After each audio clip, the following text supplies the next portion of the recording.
Everybody has their materials? Yes. Yes, let's take them out.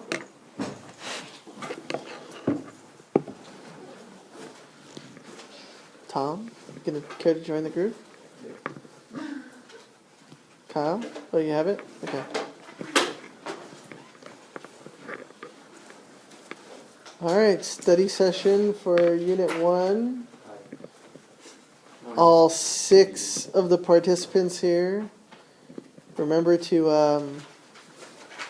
go up to the rest of your classmates and tell them you're welcome, because you guys are the reason they're going to have a video to watch tonight and have all the answers. The audio, but it'll be YouTube.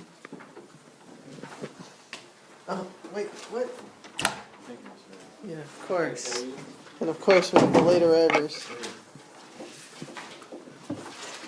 Alright.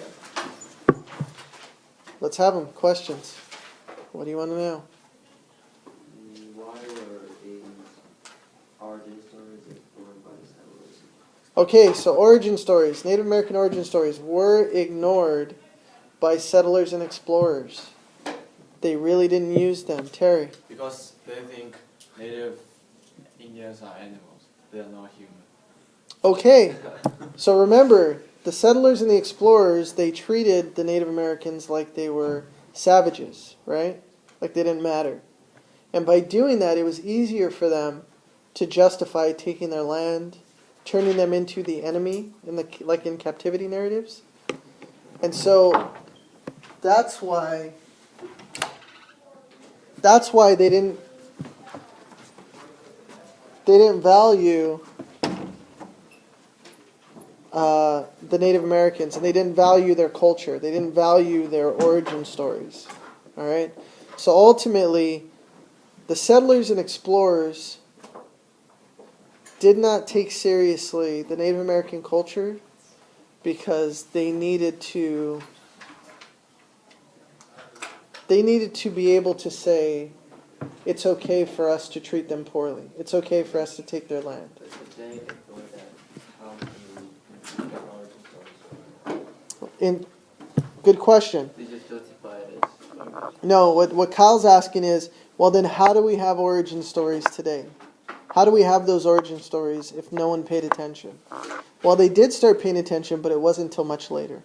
We didn't start writing these origin stories down till much later in American history. If they ignore it the first time, how can they get origin stories? Well, because it continued to be an oral tradition where the Native Americans were telling each other. Because Native Americans still survived, just not as many. But the ones that did, they still had the tradition going. Okay? All right. Other questions?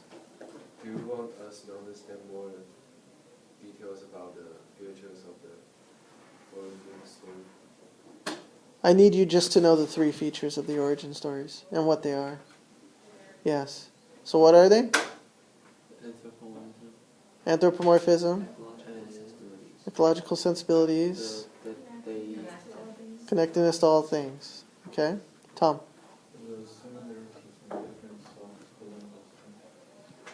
You wrote a whole compare and contrast on that. What were your similarities and differences? My answer was your answer. We talked about it in class. What's the similarity? Not that much. Not that much, but what's one of the major ones? To kings. Okay, they're both writing to royalty, right? The king and queen of Spain. Okay, what's another similarity? They depict the Native Americans very nice. Right, they both depict the Native Americans as peaceful people and not savages. And then we get into all the differences. What are all the differences? Just give me 1 or 2. Their time period, right? Exactly. De las Casas comes after. And Columbus actually treated natives as trashes, like as animals. Right. So Columbus ends up treating them poorly, whereas De las Casas is trying to save them. So just things like that, Tom, okay? That's what I really want you to know. And so anything you came up with, because I read over those, I agree with. All right? They were all pretty well done. What else? What do you mean by understand how Taylor uses An apostrophe. Yeah. What's an apostrophe? Unless I'm talking to God or that people. Okay, and so does Taylor use one of those in Housewifery? Okay. God. Taylor. How does he use one? Who's he speaking to? God. God, right? What's the first line of that poem? Make me, O Lord. Make me, O Lord, thy spinning wheel complete, right? That's an apostrophe. I need you to know that. Okay? You mean you want us to know the first? No, I don't need you to know the line. I just need you to know that he is, in that first line, speaking to God. And by doing so, that's an apostrophe. Do you want us to focus and think about the spinning wheel? It will come up if you talk about plain Puritan style poetry. And the fact how one of the features is using everyday objects. And the spinning wheel would be the example of that. All right, Kyle? How did the Enlightenment really affect the Puritan beliefs? Is it a question here? No, he's just trying to... Yes, but I would say the Enlightenment affected Puritans, but not Bradstreet. Bradstreet actually came before the Enlightenment. So this is the answer Okay. for this one. Yeah, that basically it was Bradstreet. Attention students, tomorrow we will be having a short prayer service at the softball field to commemorate and pray for the victims and families of 9/11 attacks. Do not report to homeroom. Please go directly to the softball field tomorrow morning. Thank you. All right, that'll be on the recording. So anyway, the answer to that question is Bradstreet did not write about God. And it wasn't because of the Enlightenment. It was because she started to stray away from her Puritan faith. She started to move away from it. Enlightenment did something to Enlightenment ultimately broke the Puritan faith and the Puritan stronghold. You know how the Puritans basically were America early on? The Enlightenment changed that. So the Enlightenment defeat the Great Awakening. Yes, the Great Awakening ultimately did not work. Yes. Because of the Enlightenment. Because of the Enlightenment and because of the changing need for politics in America. Remember, we're pushing towards the Revolutionary War. Tom. Jonathan Edwards built is because he talks like bad about great families, or it's the people themselves became like what? That was his undoing. That was the big mistake he made, is that he started in his sermons to call out specific families and call them sinners. And because of that, many people began not to like him, and eventually he was kicked out of the church. Yeah. Do we have to know those about that? You may want to know that. It may come in handy, yes, to know what happened to Jonathan Edwards ultimately. Nikki? Is it because of the Enlightenment, so they found out that they don't only get religious freedom, they also get other freedom? Well, I think the Enlightenment is the Enlightenment is an effect of all of the freedoms that they gained. Okay. You see what I mean? So it was those freedoms that allowed things like the Enlightenment to happen and the moving away from Puritan faith. Without the freedoms, they wouldn't be able to do that. Okay? Other questions, Is Kyle? American Revolution a separation from Puritans and after that? No. What we're going to see is enlightened thinking. The Enlightenment actually led to new ways of thinking about the world and society, and that will ultimately lead to the Revolutionary War. The Revolutionary War really didn't have anything particularly to do with Puritans. Okay? Tom. How everybody in one works together. Okay, so you want to talk about how all the readings work together, right? So remember that the readings start to tell a story. Remember we said that we know the Puritans mainly because of their writings. And so if you look at all the readings that we read, one of the first ones, chronologically, was of Plymouth Plantation, which talked about this perfect society that they were trying to create, right? You mean the Puritans? The Puritans, right. So we went from Of Plymouth Plantation to the captivity narrative. the captivity narrative started to talk about how faith in God were really important. And how sin, we needed to avoid sin and be good believers in God. That continues with Edward Taylor, where we have this prayer to God to help form him into the perfect person, right? But then things start to change. People start to find their own freedoms, and that's when we have Bradstreet, who's no longer talking about God, but is writing about her personal feelings, her love for her husband. And so what we see is this story happening where the Puritans came for religious freedom.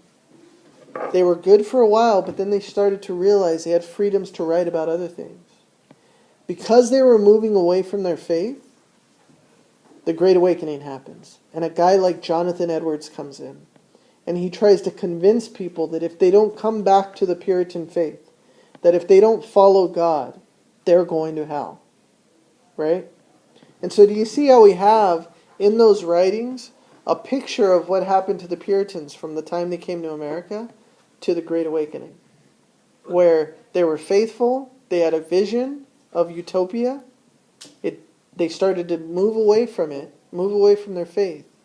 And ultimately there was this group that tried to bring them back, but it didn't happen. Okay? That's what I mean by the stories telling, the stories telling us painting a picture for us, okay? Jeff, what were you going to say? I read the point that you were saying, like, the Puritans wanted the European society and they had their beliefs, like, in God. Utopian society. Yeah, Perfect society. After in like, captivity narrative stories. The captivity narrative was an expression of Trusting God. their religious freedom, right? Then that really what they were concerned about is being able to express their faith. And as time goes by, That starts to change, it erodes. yeah. Yeah. And then you told me that, what was it? Naomi Abrego, please come to the dorm office. Thank you. Because like, people were going out of the thinking of the Christianity, Jonathan Edwards brought back the idea. Tried to bring them back, yeah. But it did not happen, right? Right. But then what's the result of failure? Well, we're not there yet. That's Unit 2. I mean, We end Unit 1 with that. I'm asking you, how can I connect all of those? What can't you connect? Because they tell us a story, but that story ends with Jonathan Edwards. Yeah, but the result is failure. Yeah. But that's what we're going to find out in Unit 2. Is that to connect, like, the... No, what I'm trying to say is how did we get from the utopia of Plymouth Plantation, right? The utopia that's created in that, all the way to Jonathan Edwards trying to convince people to find that utopia again, right? Sorry, Do you see what I mean? The books, the stories we read tell that story of how it went from perfect society to, hey, wait a minute, we need to get back to basics and need to get back to our Puritan faith. Where did they stray? What happened? Do you see that? So basically what Jonathan Edwards One thing leads to the next to the next. Okay, so go ahead. Jonathan Edwards. was saying was like the every reading like in Unit 1 works good. Well, Jonathan Edwards wasn't saying that. He's part of that. I know, but like does it like he's thinking is what we have to know for the early America of like about it.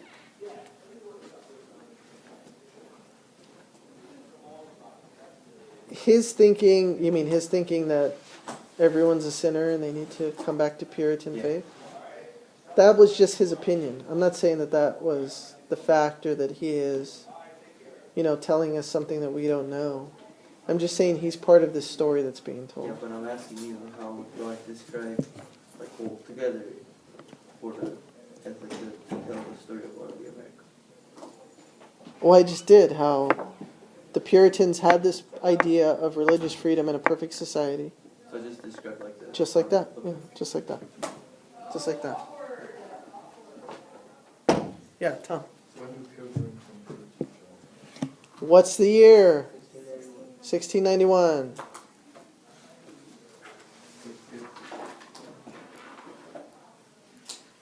Other questions?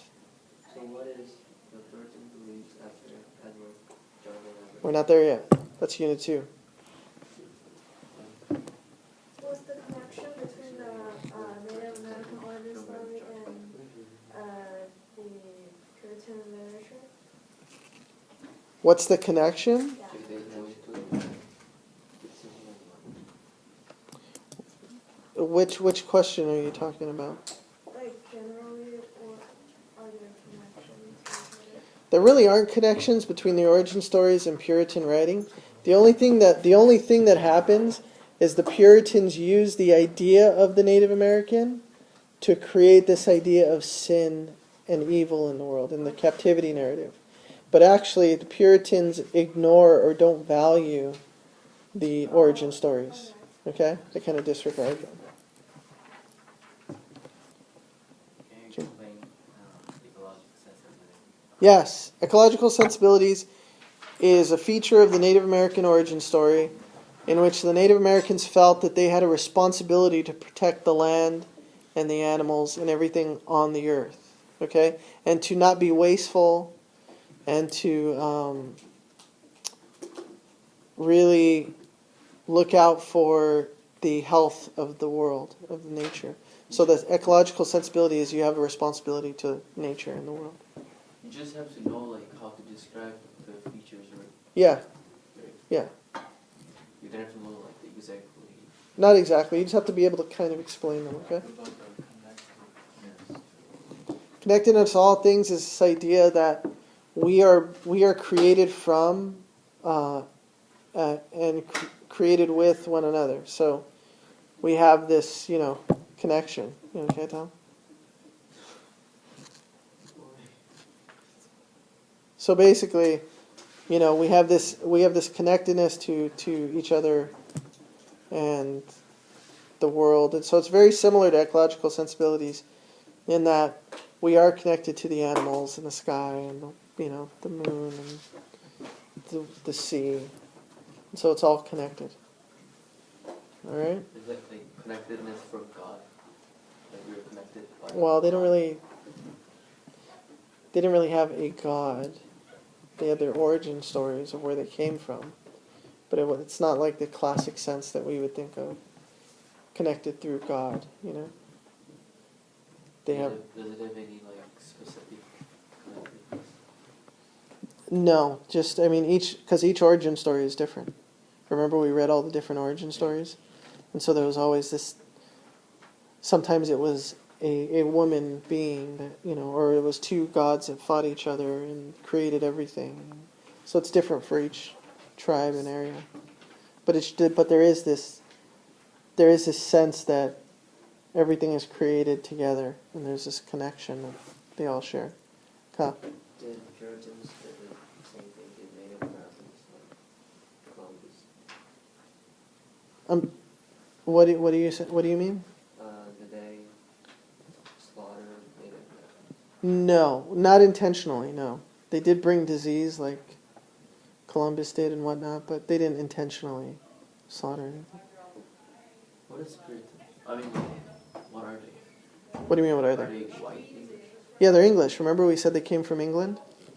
For religion? Yeah, for religious freedom. Yeah. Tom. Did Columbus and the influence of the Puritans? Yes, what you need to understand is that everything the Puritans knew about Native Americans came from the early explorers like Columbus and De Las Casas. So they knew that they were very mild and nonviolent people. They knew that the Native Americans could be taken advantage of. And so it's because they knew this that they were able to turn them into, the enemy in captivity narratives. Okay?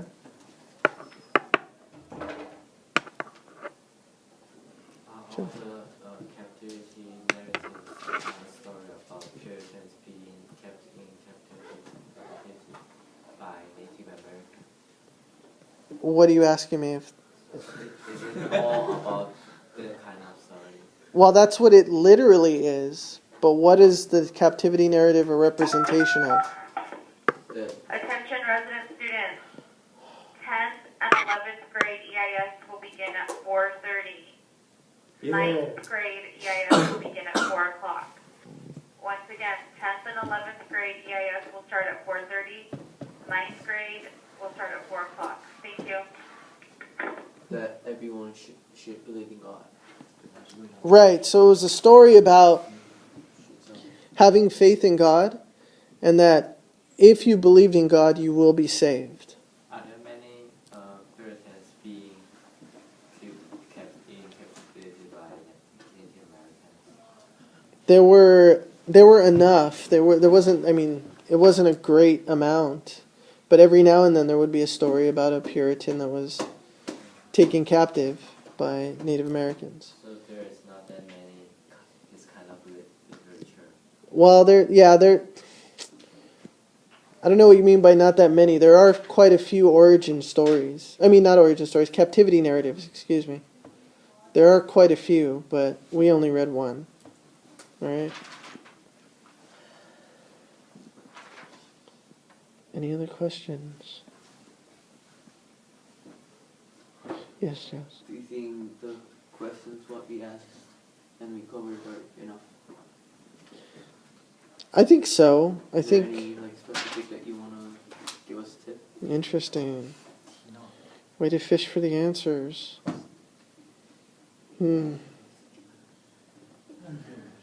Let's see.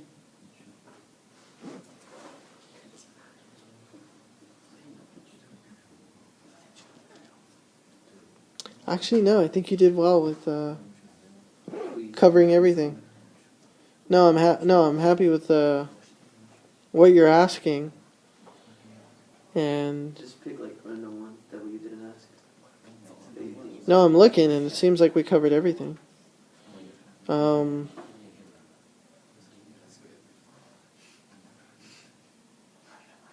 I ask an off-topic question? Is it recording? Yeah, I'm recording, so no. Let's see here. Yeah, no, that's it. That's it. So I think we're good. What is the reason that Edward Sidney is missing? That we have to go back. Because he knew that certain people were moving away from the Puritan beliefs. Remember the Great Awakening? The purpose was to try and bring people back to Puritanism. So Why? the reason he had to do that is because people were starting to move away from the faith. Oh, okay. Yeah.